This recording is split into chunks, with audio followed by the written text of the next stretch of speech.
Hello, folks. Welcome to Holding On with Holder, where I talk with interesting people about interesting topics. My name is Steve Holder, and I am your host.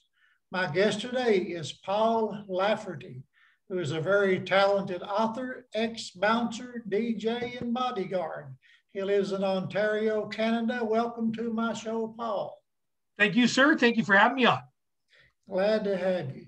So for those who don't know anything about you, give us a little about your background. Who are you?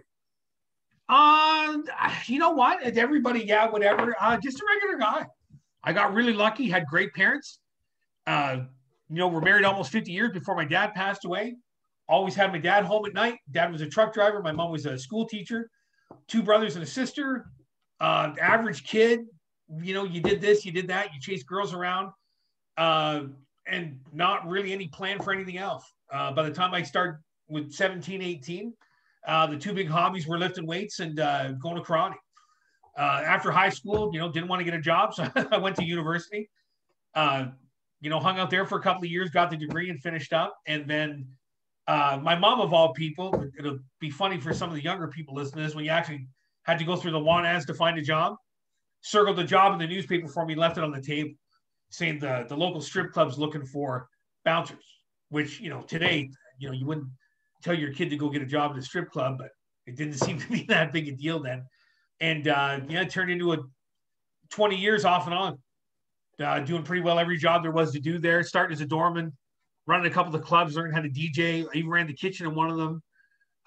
Some of the other entertainers coming in, being their, bodyguard for the night. It's not as glamorous as it sounds, but made really good money at one time and just kind of stuck with it. And then got to the point where I said, got to call this a day. It's been long enough. I literally thought it was going to be 6 months to maybe a year, and it lasted. I started when I was 25, and I finished up the last club I was at when I was 48. So wow. It was a while. It was a while.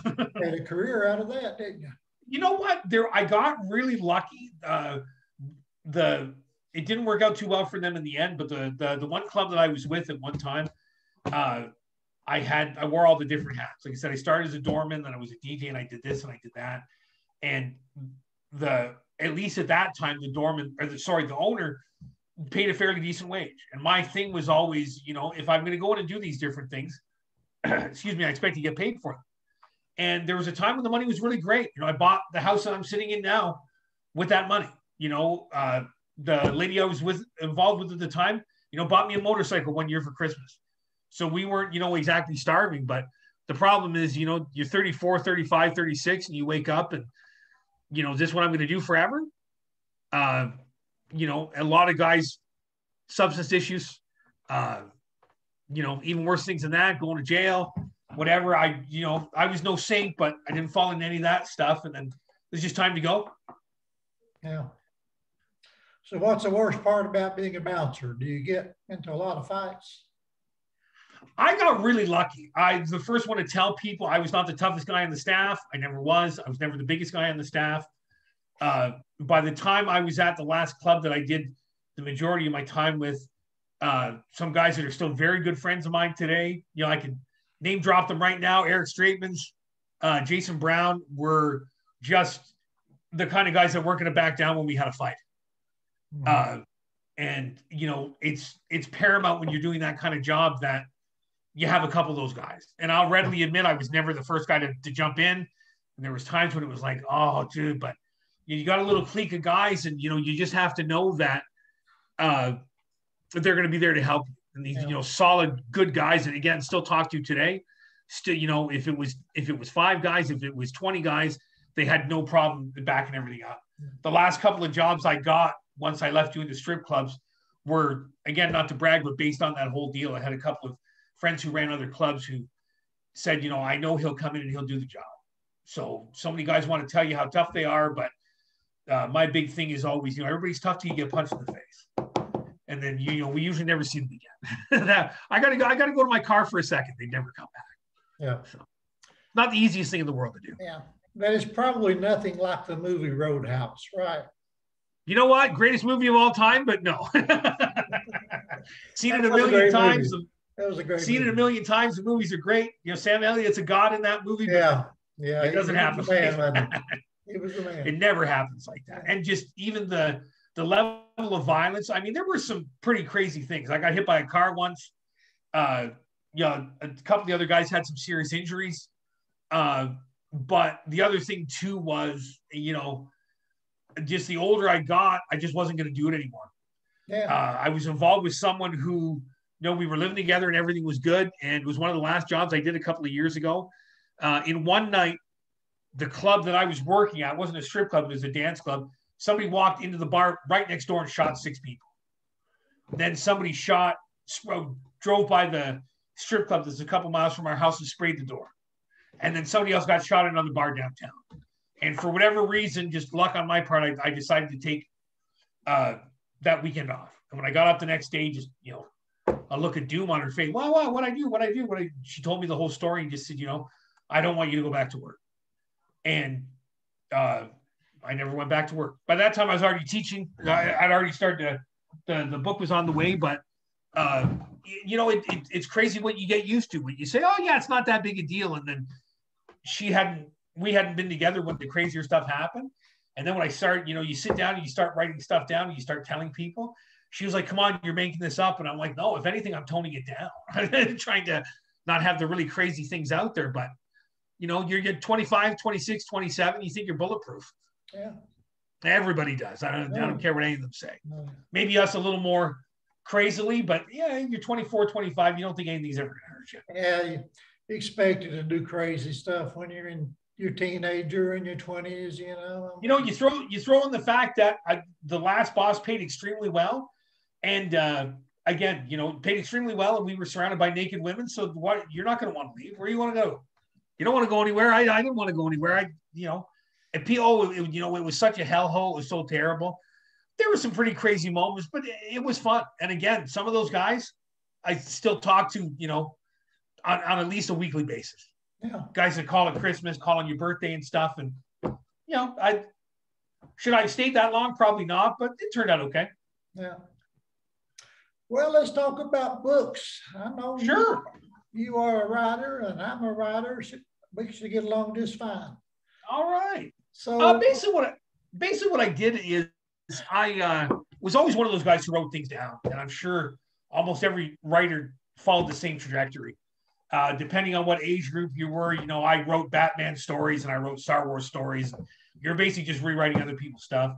And then I tried to do a couple of different things over the years and always putting ideas down. And then when things were coming to a close at the club, we'd run into a whole bunch of different guys who were coming down. Unfortunately, long story, my boss went through a bankruptcy and a whole bunch of other people came in to kind of oversee everything. And Niagara Falls is a town of maybe 75,000 people. So these guys were, from Toronto, from Vancouver. They just came in like we were all a bunch of hicks, right? We had no idea what we were doing. They were just going to tell us what it was. And they were just amazed how things ran down. And, we kept telling them all the time, like, Tennessee, Vancouver, where it is, like every town's got their own little rhythm. Like, we know how to do this. And then the one guy said, you know what, you should be writing this down somewhere. And it started from there and it flowed and came out as a book. So there's a lot of real experiences in the book. And I've tried to mix it a little bit. I mean, the crazier stuff for the people who do read it, I don't want people to think I'm a drug dealer or I killed anybody. I never did any of that stuff. You've got to make it nuttier for the book. But the main character is loosely based on me as somebody who stayed too long and they've got an opportunity to get out. Yeah. And, I don't want to say that I wrote a classic, but like any good movie or any good plot, the door's right there, but you got to get to that door. And then that's basically what the book revolves around. And he's also, I'd like to think, a character that is just prone to never doing the right thing. So that doesn't really help his case as he's going along. So, that's it. It was a lot of fun putting some things in there. And the biggest comments that have come out from everybody, and I always joke with everybody, I've had people read a couple scenes and say, I remember having that conversation with you. And then saying, no, I changed it enough that, that's it. Or people will come up and say one of two things. People are just totally annoyed that they know that a character is based on them, or they're totally annoyed that I didn't bother putting them in the book. So you can't win. Can't win. I know. You know what I mean? That's totally about me. You should have heard some of the crap I put up with when I wrote my autobiography. One of my Well, see, sisters now gave me. there's a much bigger case because One of my now there's a much bigger case because now you're telling the truth. Yeah. One of my sisters gave me a real hard time about that. You know. Originally, what happened was I'd written kind of my version of the truth, or what I think is my version of the truth, and I wanted to get 3 or 4 other guys together, and you tell your side, you tell your side, you tell your side, and it never just turned out that way. So I kept writing all these ideas down. I started putting them aside somewhere, and I can't remember if it was Facebook or through somewhere else. I got a hold of a very well-known Canadian crime author named Jerry Langton. He's now based out of New York, and a couple of ideas and this and that, and he wasn't dismissive, but he was like, yeah, okay, we'll see what happens. And then once I started giving him the bigger ideas, he said, you've got to write this. And I don't know what to do. I just whatever. And just he walked me through the process, and 5-6 months later, there was a book. I'm like, oh, really? That's how you do it. Everybody has their own method. I can't say I didn't think about it, but all these tortured writers with 12 charts and everybody's got to have a character arc. I had no idea what that stuff was. I just had a pretty good idea what I wanted to talk about. We went from there. I took some writing courses in college, but the way I write is nothing like that. Now obviously you being from the end of, I'd like to think you being from Tennessee, that's got to have a bit of a flavor in your writing, no? Or the background? Yeah, I write a lot about my real life. There's a little bit of me in every character. Okay. I really wanted to, because again, people see Niagara Falls and they see the water. And the last 20 years or so, they see the casinos. And whenever you see, whenever you read a big book, it's set down south, or it's set in New York, or it's set in LA. I wanted somebody to be able to read this and say, oh man, we drove right by that. If you ever see a TV show about Niagara Falls, like maybe you see the water, maybe you see the casino. I really wanted people to say, hey, now I know what he's talking about. Obviously, there were some places I had to change because I didn't want to get in any trouble or have anybody come after me and say, you shouldn't have said that. But again, it might sound a little arrogant. I wanted the town to be a city in the book. Whenever you read about New York, anyone who's a big reader, you know where the Bronx is. You've never been to the Bronx before. You know when they're in Manhattan. New Orleans. When they're going to Mardi Gras and all that stuff. Nothing I've ever experienced, but you've read about it. That's what I want to do with this. Yeah. It didn't make sense to me to tell, even a fictional story without trying to get the flavor of the town. Yeah. So we're talking about your most recent book. It is called Down the Lane. Is that correct? Yes, that's the one. Came out July 2019. I just had it re-released by Crossroads Press. We cleaned it up a little bit. We didn't really change too much, but we took some things out. Now, the second one's almost done, but excuse me. With COVID and everything and trying to work on the side, I'd like to get the second one out by the summer. I've got an idea. Everybody says they want a trilogy, but I've got a story I think that runs through 3 books. And then what we're really hoping is, it's a long shot, but if they pick up enough and they do as well as this first one's done, I keep getting told from everybody, for a first-time book, it's done really well. If I can carry that out, then maybe there's a thought of telling a little more of the true story. But again, I don't know. I don't know if anybody would be interested, and I don't know, I'd be probably annoying a lot of people by saying some things I shouldn't say. Well, I read the free sample that you have online today, and it was really interesting. I'm glad you enjoyed it. Like you said, it's just another friend of mine, a guy that worked with us forever named Paul Mitchell, nailed it on the head years ago. We had our own way of doing things. And it was, I always think of the line in Goodfellas when they say, there was never any outsiders. There was those guys and there was the family, and that was it. You didn't go to anybody else. Everybody went to each other's houses. Everybody worked. Anybody who wanted to get ahead was working 6-7 days a week. It wasn't, and he finally said the one day, as I started writing this, said, it wasn't a job, it was a lifestyle. You knew you weren't getting home till 4 or 5 in the morning. You knew you were probably getting punched in the head. You knew the girl that you were with probably wasn't going to be your girlfriend for too long because she was going to go find somebody else, or she thought your life was too crazy. Again, I would never put it down. It gave me lots of opportunities, but when you go back and look through the things now, it's like, holy shit, I did all that. So yeah, not for everybody. We had quite a few guys that would come in, or they would see the fight, or they would see things that were structured and just flat out tell, I can't do this. Yeah. And then now you always go, it must have been like this. It must have been like that. I said, again, youth and just being paid a decent wage will make you do some stupid things. Yeah, I look back on some of the things I did in my younger days, and I think, oh my God, I can't believe I did that. Oh, absolutely. And even live through it. As you get older and you get to know your parents or your grandparents and you hear stories, and by that time you see them and you go, no way. But I'd like to think everybody's got these stories. I have a few more than everybody else, I guess. Yeah, they tend to come out when you're right. So how many books have you written now? This isn't your first. This is the first one that's out. The second one's almost done. For some reason, I was really happy with the way I was doing the second one. I've got the starting, I've got the middle, I've got the end. I'm just missing that little part to tie everything together. So there is a third one that has started. I'd like to keep going on with this. I'd like to do some nonfiction crime, but again, you get into some big research areas. I'm a teacher during the day. At the same time that I went back to write, I went back to school to get a teaching degree, and I'm pretty happy doing that. I would never say I wouldn't write bigger books, but I don't know. When you see some of the research that people go into doing things, I don't know. Maybe I stay with the fiction. Yeah. I tend to write for me, and that's why I don't make much money at it. I don't write for an audience. I write for me. This is a big argument. This story, like you said, flowed out of me because it's something that A, I lived, and B, I've been putting down these ideas for years on napkins, on other stuff, on other guys' stories, on other things that have happened. The old, I hate to rely on the cliches, but write what you know. I can't write about being in a hospital. I don't know anything about what people do in a hospital. I don't know I've never worked in an office. I don't know what anybody does in an office. Yeah. And the idea of writing for yourself is great. It's just that, there seems to be this big split now with social media that you're either writing for yourself or you're purposely writing some piece of trash that everybody's going to buy. Yeah. I haven't made a lot of money with this thing, but it's been fun. I bet, I'm sitting here talking to some guy from Tennessee right now. Yeah, I wouldn't have been doing this a couple of years ago.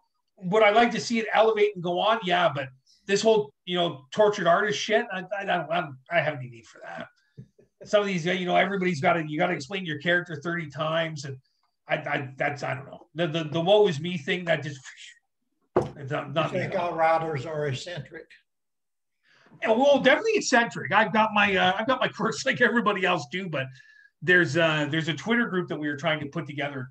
A couple of people who've been talking for the last little bit, common goals and stuff. I said, why don't we get on there and just everybody start doing, just talking about stuff. And if you want to buy the book, buy the book. And if you don't want to buy the book, then move on. And it lasted for a couple hours this afternoon. I sold quite a few books again. Yeah. And, again, people saying, I can't believe you did this. You can't believe, you did that. Or you start talking about something and saying, one guy flat out said, I thought you were going to be some goon. I'm like, well, hey, thanks for telling me that. But there's definitely some quirks and quarks here going on with people. But, hey, to want to put your guts out there, I think just for anybody takes a lot of guts. So do you write every day? You know what? Again, the first one flowed out of me. It was great. We had some things we had to put it aside. Then we went and did the editing. I'm trying to do a little bit every day, but now with the teaching in school, that takes up some of my time. The second one, again, was going great, but maybe it goes against conventional wisdom.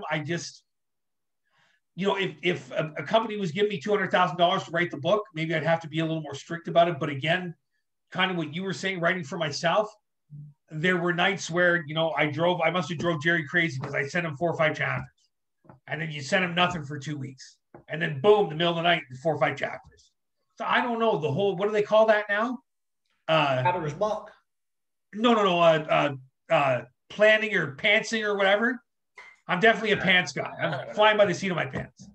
To sit down and have a big chart and this is what I got to do. Like if I get it done, great, but just pounding your head with it, I don't know. I just don't see how that benefits anyone. Yeah. See, have you tried to stay a couple hours every day yourself? I don't even use an outline anymore. I mean, I can't even stick with an outline. I just go with it. I start a page and see where it goes, and pick up. There's a woman who lives one town over from me named Teresa Jacobs, who writes fantastic books. And when I read the one, it was about a serial killer. We met up online. We traded each other's books. It was super well done. So I had some questions. And she just kept saying, I don't know. What do you mean you don't know? She fantastic book. So there's got to be something inside her that lets her do this, Mm. right? Because again, one of the old cliches, everybody's got at least one book in them. Well, she's had very many well done books in there, Yeah. and that level, I don't know if I could do it. To write this because it was so well known to me makes sense, but to not have any planning for that at all, like that, I don't know if you can teach someone that. Yeah. That's definitely something that's just in her. And with the practice and the editing, it gets better. So I try and tell my kids in school all the time, like, I can tell when you wrote it 5 minutes before you came to school. I can tell if you took a little bit of time. I can tell if your mom wrote it for you. There's a big difference there. But I don't know. I think a lot of it is innate. Yeah.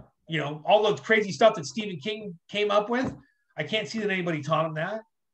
I'm sure the books got better as the years went on, but I don't know.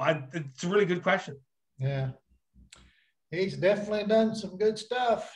Oh, and personally, not to put him down, success beyond success. Yeah. I'm not a huge personal fan, but obviously the work because it's become so big. Yeah. Right. And to do that, not once, not twice, not three, to do it repeatedly, and then to do it under a pseudonym, and to do it for a movie, and to do it for a miniseries. Yeah. I don't think anybody can teach you that.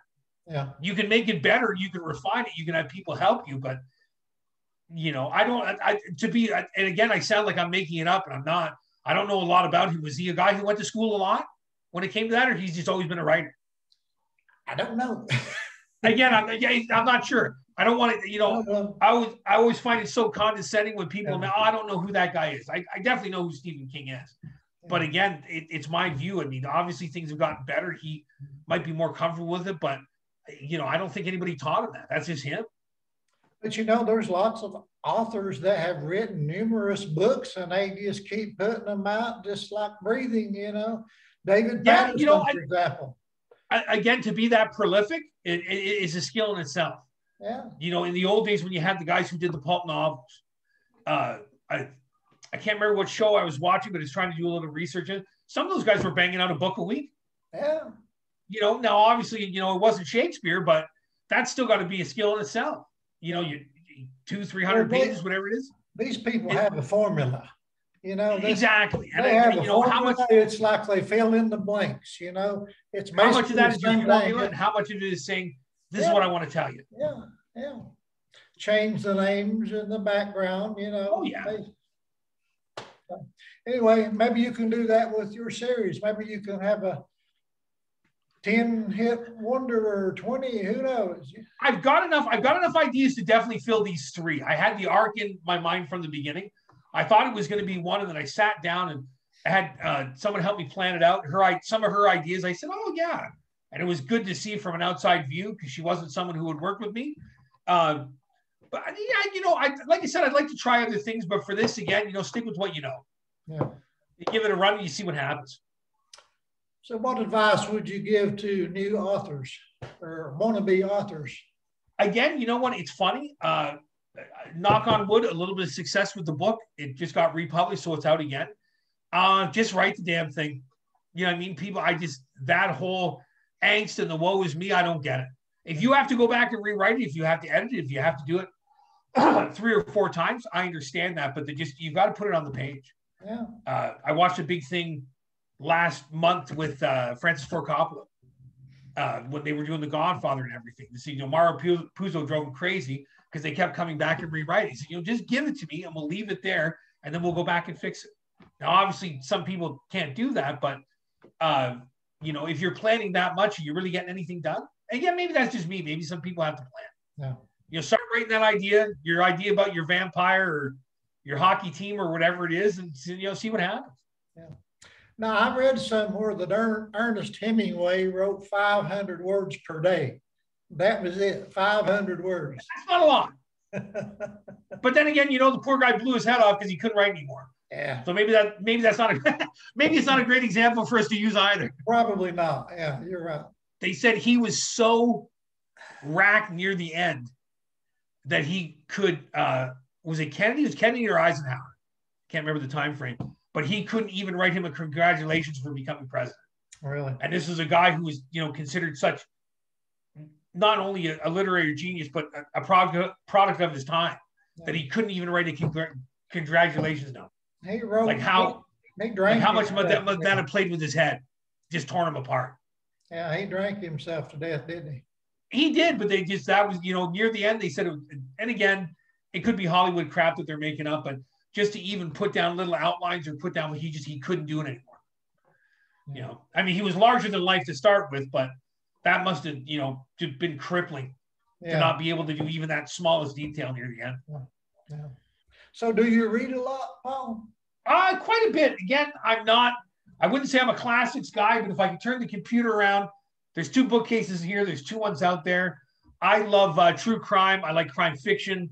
I like the history, the background of, how the organized crime went, if it's a triad, if it's the mafia. I don't think I'm an expert on any of them, but I like just the politics of how everything's put together. And we were talking before the camera came on. A lot of writers looked their nose down on it. Always been a huge wrestling fan. Not even so much as what's in the ring, but the politics to what comes into the ring. And then you read the background stories from these guys, like they're nuts. There's no 2 ways around it. What considered normal backstage behavior at a wrestling show in the 80s would get you arrested immediately now. And then, to hear, well, no, that's how we did things. It's like, really? Like, how is everybody not dead? Yeah. And I've always found maybe not the product, but what's behind it is always interesting. Yeah. Yeah. I tried to write a little bit about it. And what's that? The backstory. The whole backstory. I tried to write a little bit in this book saying how, all these guys, everything's all glamorous and everything is this and everything is that. Well, by the end of mine, even though it's fiction, things don't turn out very well. Yeah. Right. And a lot of the wrestling ones, you know what I mean? Some of these guys that were, 42, 44, they're already dead, or they're crippled, or they got you got 2 plastic knees. Like there must've been a safer way to do that stuff. Yeah. And I just always, what led you to that decision and what led other people around you to say, he's fine, let him go do it. Somebody had to know it was wrong. Yeah. They had to know that this isn't going to be good. Yeah. So do you think reading a lot helps writing? I've seen that comment online too. I personally don't see how you could write that much without being at least a half decent reader. Yeah. I always had my nose in a book. Sorry. My mom did a lot of reading. My father always had his nose in a book. Both brothers, my sister, again, I've got maybe a quarter what my father had. He really, from his generation, he really liked the World War I and the World War II novels and all the background stuff, the Battle of Dieppe, whatever raid they were going through, what they call it, those big old time life books where you got them all. What's that? Historians?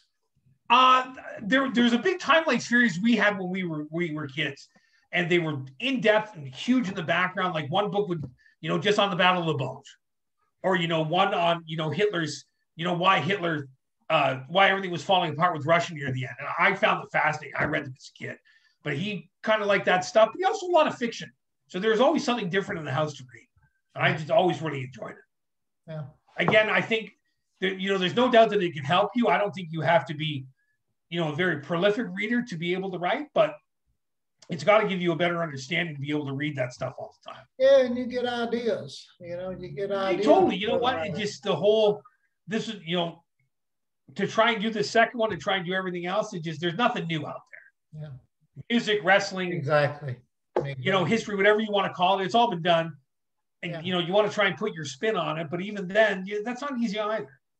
Somebody somewhere has had and I never heard of it before. I felt so uneducated for a guy who went to school. When Jerry Langton helped me do this, he sent me is it 7 or 8? There's only 7 or 8 stories in the whole world. Have you ever heard of that list before? I've had that, but I don't remember what they are. And you read it, and you're like, how come nobody ever told me about this? You know what I mean? And I was like, God, I feel like a moron. And he's like, you've never seen that before. And I'm like, no. So again, I like my wrestling books. I like my fiction. I like things a little crazy, but that opened my eyes. So, oh my God. Do you have a favorite book of all time? You know what? It's going to sound like a cliche. I read The Godfather 1,000 times when I was a kid. Did you? Just it was a totally different world. It was also, something that I'm writing about now, but it was a bygone era. And it was even by then, it was, it was romanticizing something that probably never really happened. Yeah. And we find this out more, with everything now, with our sports heroes, with our historical heroes. That guy was kind of a jerk when you go back and read about him. And I was always fascinated by that book. The background, even, between the characters, you knew what you could get away with this guy. You knew what was expected of you here. It just, I just always thought it was great. Yeah. Do you remember the big hit that Alex Haley had with Roots? Oh, yeah. He had the mini series come out about his book. And then later on, it was discovered that a lot of it was all crap. All crap. I'm just old enough to remember that. I would have been about 7 or 8. And I remember it didn't matter whose house you went to for those couple of Sundays. Your grandparents, no, we're watching Roots. Yeah. And then again, to find that out later on that not was it, they didn't skew the details a little bit. They made a lot of stuff up. Oh, yeah, absolutely. And the only thing that I don't like about now is that it seems to have gone too far the other way. There's no accepted belief for anything. Everything has to have a conspiracy. I always use the Kennedy example. Like, guy's been dead for 60 years now. We're never going to find out what happened. Yeah. Right. But it just, no one ever gets fired or no one ever goes away. Now there's too many rules explaining it. And, it kind of ruins it for everybody else. There's not very many people historically that stand up to today's standards. He was a slave owner. Oh, he was racist. I'm not defending any of that, but, some of these people weren't very nice people. Yeah. Yeah. It's crazy. I mean, it's hard to see it in today's lens, but again, maybe there's so much we just didn't understand then. Yeah. So do your friends and family members read your books? Quite a few. My mom and dad are gone.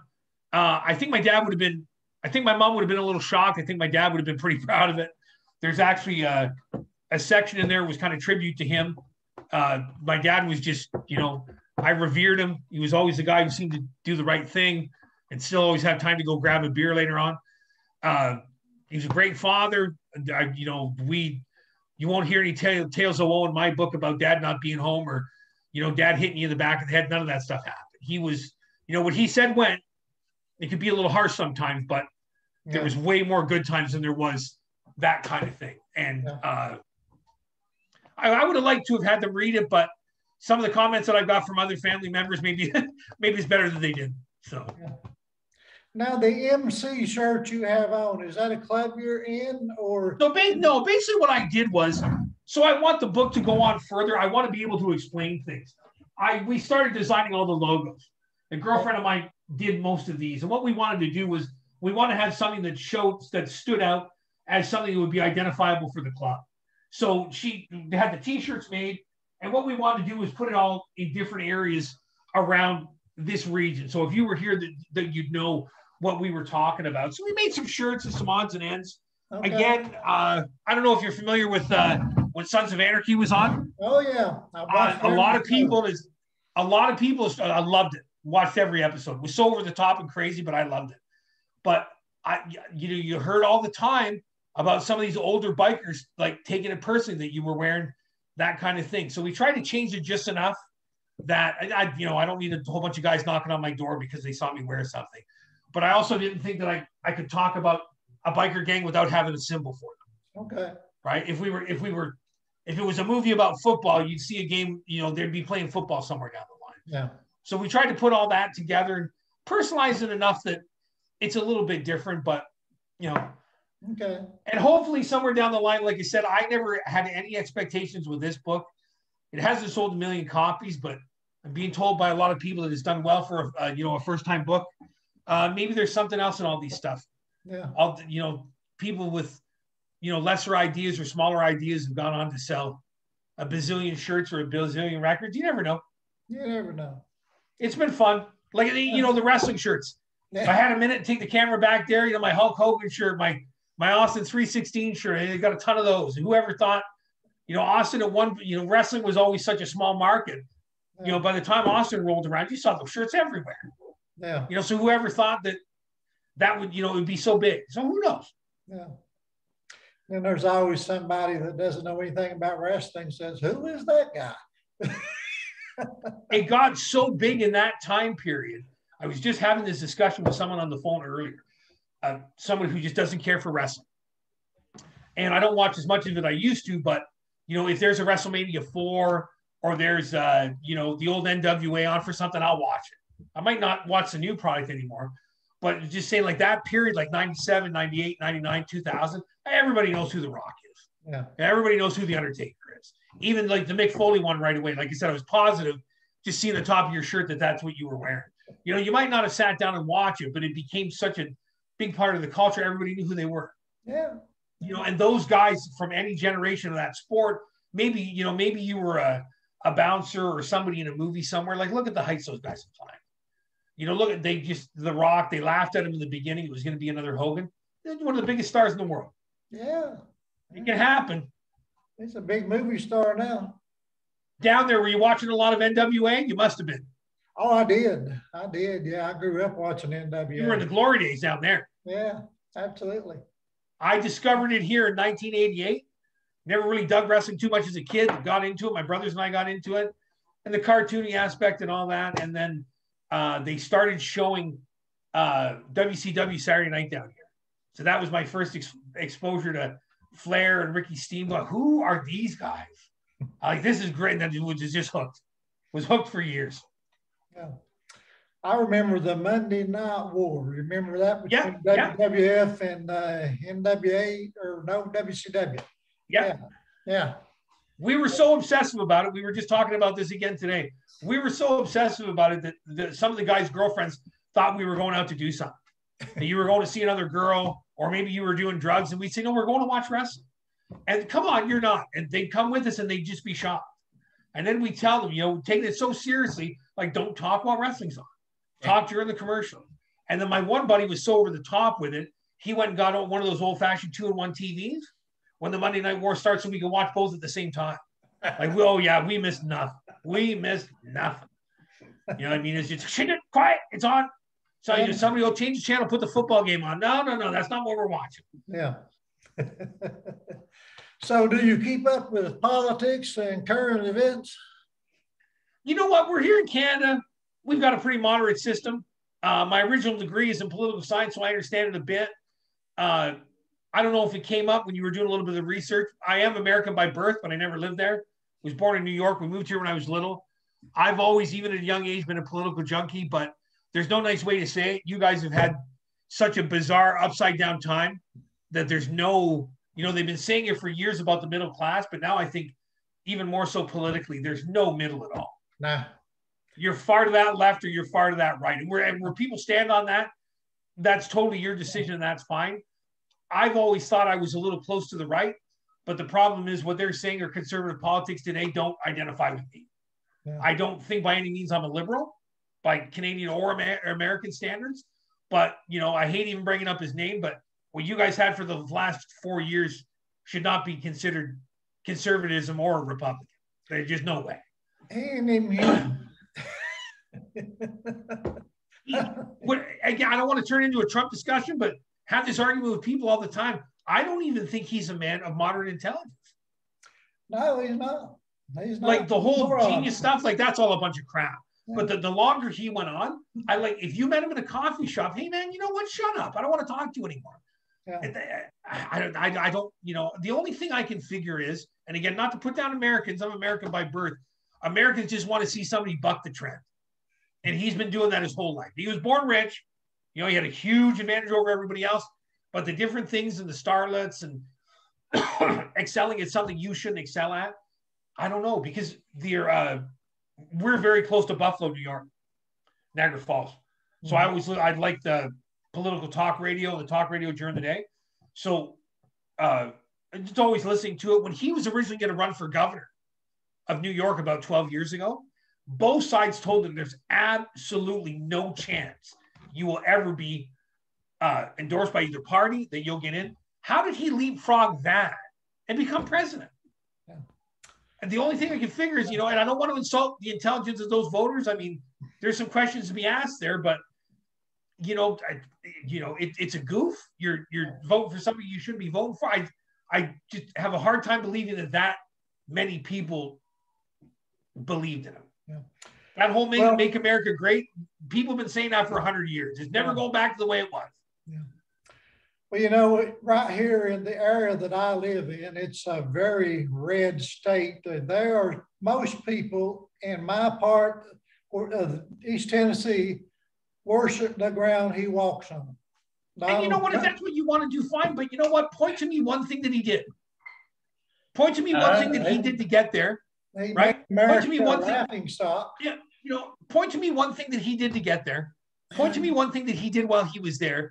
Point to me one thing that he did properly on the way out. Like he failed on all three sides as far as I'm concerned.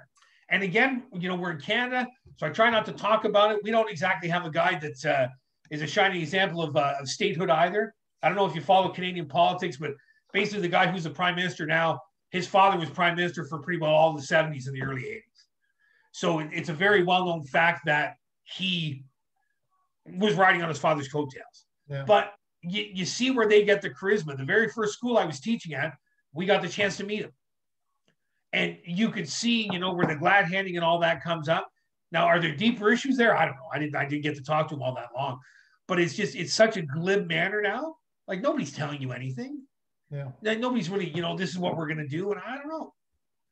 You know, when they tried to put McCain up a couple of years ago, it just wasn't happening. It just, you know, you might as well have dug up somebody from the 1920s. Like I said, I have no problem with conservatism. I think I'm a little more conservative than I am liberal with my politics, but I don't know. Yeah. You guys are never going to have a third party. They've been avoiding that for 200 years. I know. So you got one or the other. I ran for U.S. Congress last year in my district. Oh, yeah? As an independent. Now, what was that experience like? It was horrible. I ran as an independent, and the Republicans and the Democrats just walked all over me. You know? But at least with the independent thing, you don't have to look at either side. Wow. Right? Some people might think it's harder. Some people might think it's easier. But to just nowadays, like the whole partisanship idea, that went out the door at least a generation ago. Yeah. You can't side with anybody's idea if it's not from your side of the room. Yeah. Right. Whereas, you know, you hear all these things about FDR working with, you know, the Republicans back in the day with even Kennedy having to say, okay, we got to make some backroom deals with these guys. I'm sure on some level it exists, but it's no longer a political thing. It's a business thing. Yeah. Like the divide has been so big. It's just like, wow. Oh, yeah. It's you know, Rush Limbaugh passing away a couple of weeks ago. And what a great, you know, patriot it was. What a bunch of crap. He was a shock jock screaming on the radio for 4 hours a day. Yeah. A lot of people bought that stuff. Yeah. A lot of people bought it. Yeah, I don't know how they did it, but yeah. I'm sure being down south, you probably have it a lot worse. There's probably some right-wing conservative guy that just drives you nuts because you know everything he says is just garbage. I don't know. He's pretty much on top of that one, I think. He owned that one. But, it was just, you know what? You'd listen in the beginning. I remember listening to it when I was a kid.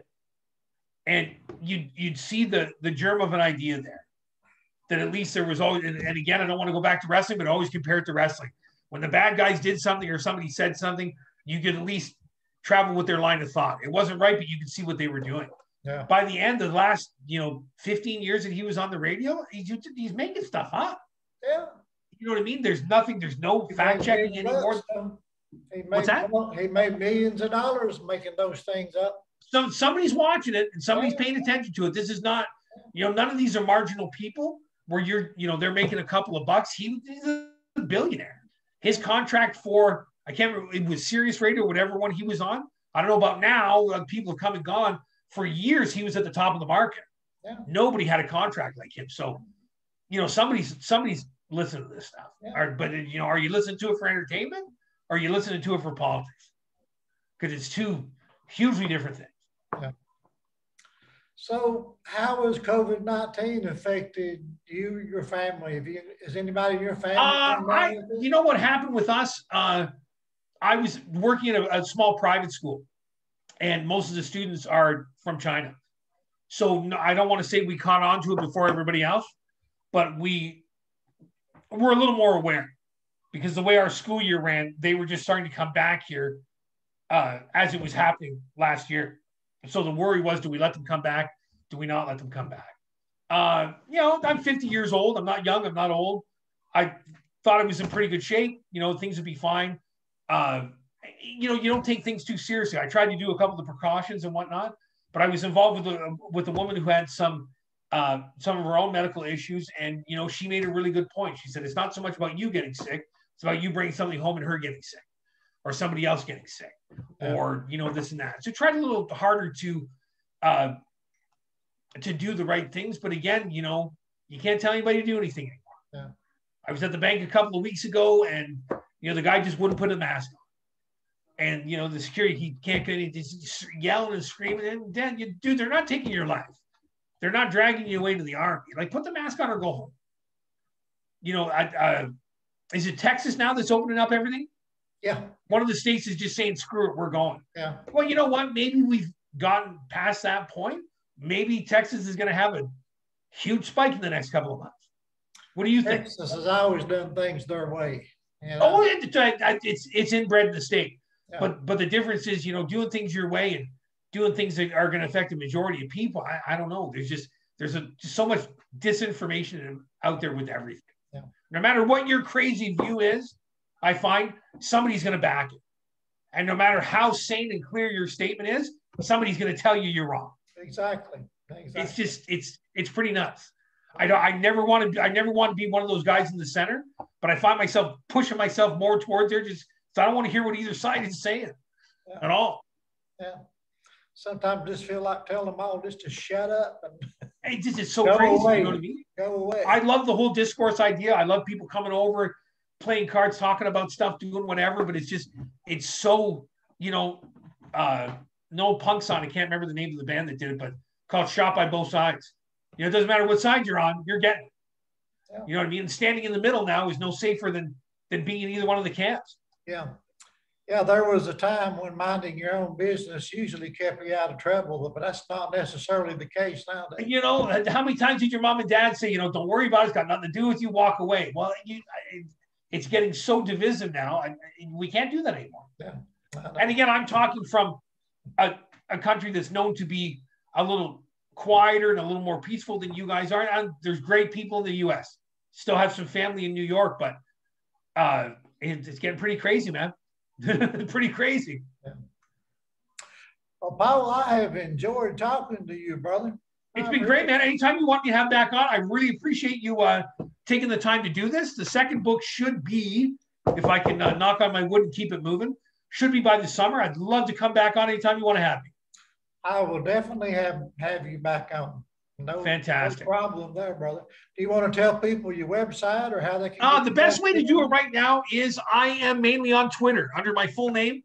If they want to look it up, it's Down the Lane Book, or you can go by my full name, which is Paul Lafferty. It'll pop up right away. The easiest way to get it is we have a link that goes right to Amazon and Amazon in Canada and Amazon in the US. It is downthelanebook.com. Okay. You go right there. You can get it in Kindle. You can get it in paperback. Crossroads Publishing were very patient with me. Very good job of taking what I'd originally done and just cleaning it up a little bit, making it a little more presentable. Yeah. So this has given us another round of sales. And also why I think I got a little lazy on another book. I wanted to concentrate on this one. There's a thought in the back of my mind for a while that if there's only going to be this book, then I want this one to look as nice as it can. Yeah. But yeah, downthelanebook.com. And then, the usual stuff, like I said, Twitter, Facebook, where everybody else is. Yeah. Well, I do know that there's about 1 million Paul Laffertys on Twitter. Did you know that? Really? Yeah. I never ran into anybody. Hold on. Google yourself. I just want to make sure because I changed mine a little while ago. So if anybody does want to see mine, the picture of the Down the Lane book is right there. And I think it says Doc in parentheses. It does. Doc's in the middle because what happened was I was going solely by Down the Lane book because again, not a big media guy, and trying to teach myself as it went through. And then a friend of mine said, "Don't change the whole thing. Leave it down the lane. How you have the little hashtag." Said, "Do that." They said, "But in the big letters, put your name." Yeah. And then a lot of other people came up and said, "You should have had a pseudonym. You should have." Well, it's too late to do that now. Yeah. So, but if people want to look there, that's great. There's a lot of other fantastic offers out there. There's a lot of other links to different things. You go to the bookstore, you want to pay $30-$40 for a book, that's cool. But, all kind of different friends and connections and people I've met that sometimes it's free, Sometimes it's 99 cents. I know I got a lot of, you were saying earlier about the free preview for mine. I promoted the heck out of that. And a lot of people, not a lot, but some people went and bought it just based on that. Yeah. Well, it was great. It's very interesting. No, it's great, man. Like I said, you know what? Hopefully I can push the other one out. Whenever you're ready, I'd be more than happy to come on. Sounds good, brother. Sounds like a plan. Thanks for your time. Thank you. You have a great evening. You too. Bye-bye.